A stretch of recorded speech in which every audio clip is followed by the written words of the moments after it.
মানে বিএনপি নেতার এই বক্তব্যটা সামনে আসার পরে তিনি কিন্তু সাধারণ কোনো নেতা না, কেন্দ্রীয় কমিটিতে এত বড় একটা পোস্টে থাকা একজন ব্যক্তি, এবং কি বেগম খালেদা জিয়ার একজন খুবই কাছের মানুষ বা উপদেষ্টা হিসাবে যিনি আছেন।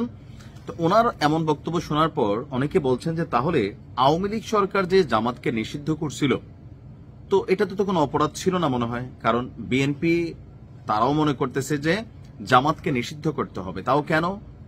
আবারও কিন্তু ঘুরে ফিরে সেই 1971 বনাম জামাত, এই জায়গা থেকে আসলে জামাত বের হতে পারছে না, বা রাজাকার বনাম জামাত এই জায়গাটা থেকেও জামাতকে বের হতে দেওয়া হচ্ছে না বা পারছে না। জামাতের নেতাকর্মীরা সবাই যথেষ্ট ক্ষুব্ধ। কেউ কেউ বলছেন যে তাহলে শেখ হাসিনার আর এগুলা বইলা লাভ হইল কি, বিএনপি তো একই পথে হাঁটছে। যদিও এটা জনাব তারেক রহমান অথবা মির্জা ফখরুল ইসলাম আলমগীর ওনাদের কাছ থেকে আসা বক্তব্য না। তবে এত বড় পদে থাকা বিএনপি চেয়ারপারসনের উপদেষ্টা পদে এবং খুবই প্রথিতযশা একজন রাজনীতিবিদ মোয়াজ্জেম হোসেন আলাল ভাই, তো উনি যখন একটা কথা বলেন, স্বাভাবিকভাবে এটা কি ওনার বক্তব্য নাকি দলের বক্তব্য, মানুষের মধ্যে মিশ্র প্রতিক্রিয়া হয় যে দল মনে হয় এরকম চিন্তা করতেছে, নাকি আসলে তিনি কথার ফ্ল্যাশে এসে কথা বলছেন। ঘটনার প্রেক্ষাপট হচ্ছে গতকালকে জাতীয় প্রেস ক্লাবে একটা প্রোগ্রাম ছিল। তো সেই প্রোগ্রামে 71-এর যে মুক্তিযুদ্ধ ছিল, সেই মুক্তিযুদ্ধে বাংলাদেশের প্রায় অনেক মানুষ মারা গেছে, সেই মানুষগুলোকে হত্যাযজ্ঞের দায়ে জামাতকে নিষিদ্ধ করার আহ্বান জানিয়েছেন আলাল।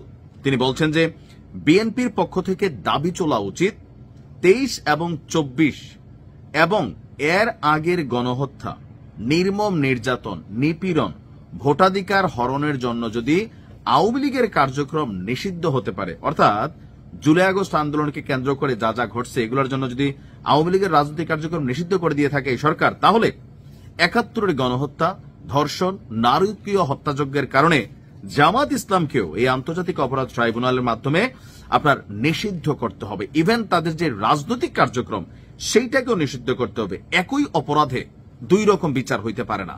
প্রধান উপদেষ্টা ডক্টর ইউনূসকে তিনি এই আহ্বান জানিয়েছেন। বলা হচ্ছে যে তৎকালীন সরকারের কাছ থেকেও জামাত সুবিধা পেয়েছিল। জামাতের অনেক শীর্ষ নেতা একসময় জাসদের সঙ্গে যুক্ত ছিল, গলাকাটা পার্টির সঙ্গে সম্পৃক্ত ছিল। 5ই আগস্টের পর থেকে শিবিরের অনেক সদস্য ছাত্রলীগের ভেতর থেকে বা লুঙ্গির তল থেকে বের হয়েছে, আর এখন তারা বলছে তারা প্রকাশ্যেই ছিল।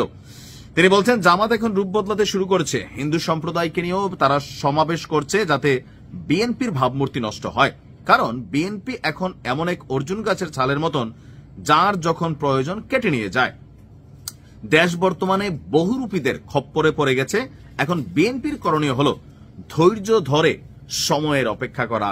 এর পরেই তো বুঝতে পারছেন যে ওনার 14 গোষ্ঠী উদ্ধার করা থেকে শুরু করে অনেক কিছু এখন যারা জামাতের নেতা কর্মীরা আছেন তারা তাদের অবস্থান থেকে তাদের রাজনৈতিক অস্তিত্ব প্রকাশ বলেন, অনলাইন অস্তিত্ব প্রকাশ বলেন, তারা কিন্তু বিষয় নিয়ে তুমুল সমালোচনা করেছেন। ইভেন ওনার এই বক্তব্যের পর তাহের ভাই আবার পাল্টা বক্তব্য দিয়েছেন, বিএনপি আসলে অন্তরে অন্তরে ফেসিস্ট হওয়ারই স্বপ্ন দেখছে, বা তাদের সার্বিক কার্যক্রম অনেকটা ফেসিস্টের মতনই তৈরি হয়েছে। সারা বাংলাদেশে লুটপাট, চাঁদাবাজি বা বিভিন্ন অ্যাক্টিভিটিজের মাধ্যমে জনগণের কাছ থেকে এরা বিচ্ছিন্ন হয়ে গেছে।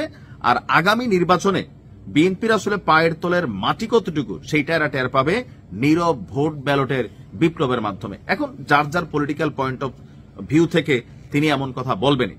তবে জামাতের নিষেধাজ্ঞা ইস্যুতে ঘুরে ফিরে আবার সেই শেখ হাসিনার সিদ্ধান্ত সঠিক ছিল এমনটাই কি আসলে আলাল ভাই বললেন, বা জনগণের কাছে বার্তা দিলেন, অথবা প্রধান উপদেষ্টাকে যে জামাতকে নিষিদ্ধ করার আহ্বান জানালেন, ডক্টর ইউনূসকে আসলে এই কাজ করবেন? জীবনেও করবে না। কারণ এই সরকারের সবচেয়ে বড় বড় পদ পদবিগুলোতে আমরা শুনি বিভিন্নভাবে বা অভিযোগ আছে বিভিন্ন পক্ষের যে জামাত তাদের সেটেলমেন্ট করছে। এখন জামাতকে নিষেধাজ্ঞার কথা কল্পনা তো আনা যাবে না। আর আলাল ভাইয়ের এই কথা আমি যতটুকু বুঝি যে বক্তব্যের প্রেক্ষাপটে তিনি বলছেন, নাকি না আসলে বিএনপির কোন কমিটির বৈঠক ছিল সেখানে এরকম চিন্তা ভাবনা হচ্ছে, আমার মনে হয় না। হয়তো এটা তার ব্যক্তিগত বক্তব্য, বাট যেহেতু তিনি দলের এত বড় একটা পাওয়ার পয়েন্টে তিনি আছেন, সো ওনার এই বক্তব্যটা কিন্তু আবার ওনার দলকেই দায়ভার নিতে হবে। নির্বাচন আসছে, অনেক কিছুই হবে, অনেক কিছুই ঘটবে, আমরা দেখতে থাকি কি হয়। ভালো থাকুন।